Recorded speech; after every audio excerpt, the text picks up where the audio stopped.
Good morning. Good morning everybody. Today's simple experiment. आजचा साधा प्रयोग. आजच्या साध्या प्रयोगामध्ये आपण पाहणार आहोत जडत्वाचा नियम.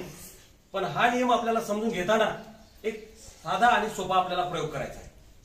हा प्रयोग असा आहे, यासाठी लागणारे जे साहित्य आहे ते आहे काचेचा ग्लास, एक नाणं, कॉइन आणि एक कार्ड. एवढं साहित्य या प्रयोगाला लागते. यासाठी सर्वप्रथम आपण ग्लास घेऊया. या ग्लासवर हे कार्ड ठेवूया आणि कार्डवर आपण हे जे कॉइन आहे हे कॉइन ठेवूया. तर आता आपण काय करणार आहोत, तर या कार्डला एक टिचकी मारणार आहोत आणि त्यामुळे काय होते ते आपण पाहूया. काय झालेलं आहे रे, हे नाणं आत पडलं. का पडलं बरं आत? त्याचं कारण असे की जडत्व. Very good. भारी आहे. भारी आहे म्हणजे काय, जडत्व आहे. त्याच्या जडत्वामुळं, त्याच्या वस्तुमानामुळं ते नाणं या काचेच्या ग्लासमध्ये पडलेले. हा ग्लास कोणताही असला तरी चालेल, काचेचा असला तरी चालेल, मेटलचा असला तरी चालेल, स्टीलचा कोणताही ग्लास चालेल. पण हे नाणं याच्यामध्येच का पडलं? त्या कार्डला टिचकी मारल्याबरोबर कार्ड बरोबर पुढे का नाही गेलं? काय कारण असेल बरं याचं? कारण बरोबर, कारण प्रत्येक वस्तूला भार असतो, वजन असते. परंतु आपण याला जे भार म्हणतो किंवा वजन म्हणतो, याला विज्ञानामध्ये भार, वजन या वस्तू गोष्टी वेगळ्या आहेत, पण वस्तुमान नाव आहे. वस्तुमान नावाचा एक संकल्पना आहे विज्ञानामध्ये. तर ज्याही वस्तूला वस्तुमान आहे ती प्रत्येक वस्तू स्वतःहून कोणत्याही प्रकारचं बल लावल्याशिवाय, लक्ष द्या इकडे, बल लावणे म्हणजे काय, तर इकडे बघा, लक्ष द्या.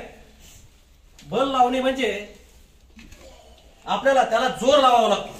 कोणत्याही प्रकारचा आपण जोर लावल्याशिवाय, बल लावल्याशिवाय कोणतीही वस्तू तिची स्वतःहून जागा बदलत नाही. किंवा एखादी वस्तू जर गतिमान असेल तर तिला आपण थांबवू शकत नाही. जर तिच्यावर कोणतंही बाह्य किंवा बाहेरचं बल, बाहेरचा जोर त्याच्यावर जर कार्य करत नसेल तर ती वस्तू आपण थांबवू शकत नाही. जर वेगवान असेल तर, किंवा एखादी वस्तू जर स्थिर असेल तर तिला आपण गतिमान करू शकत नाही. आणि यालाच न्यूटनचा पहिला नियम म्हणतात, Newton's first law of motion.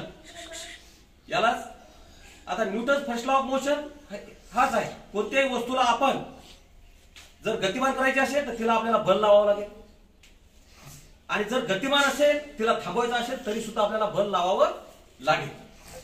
तर अशा प्रकारे न्यूटनचा पहिला नियम म्हणजे जडत्वाचा नियम, यालाच लॉ ऑफ इनर्शिया असे सुद्धा म्हणतात. आता जडत्वाला इंग्रजीमध्ये एनर्शिया सुद्धा म्हणतात. INERTIA आहे एनर्शिया. एनर्शिया म्हणजे जडत्व. आणि हा जडत्वाचा पहिला नियम म्हणजे न्यूटनचा गतिविषयक पहिला नियम, law of Newton's first law of motion. न्यूटनने अशा प्रकारचे 3 नियम काढलेले आहेत गतीचे. पहिला नियम, दुसरा नियम आणि तिसरा नियम. हे 3 नियम आजपर्यंत आहेत, जगप्रसिद्ध आहे. आणि ही थेरी प्रत्येक वेळी तुम्ही पुढे शिकत गेल्यानंतर तुम्हाला अभ्यासाला येणारच आहे. बालमित्रांनो, चला तर आज थांबूया. छान आवडला प्रयोग.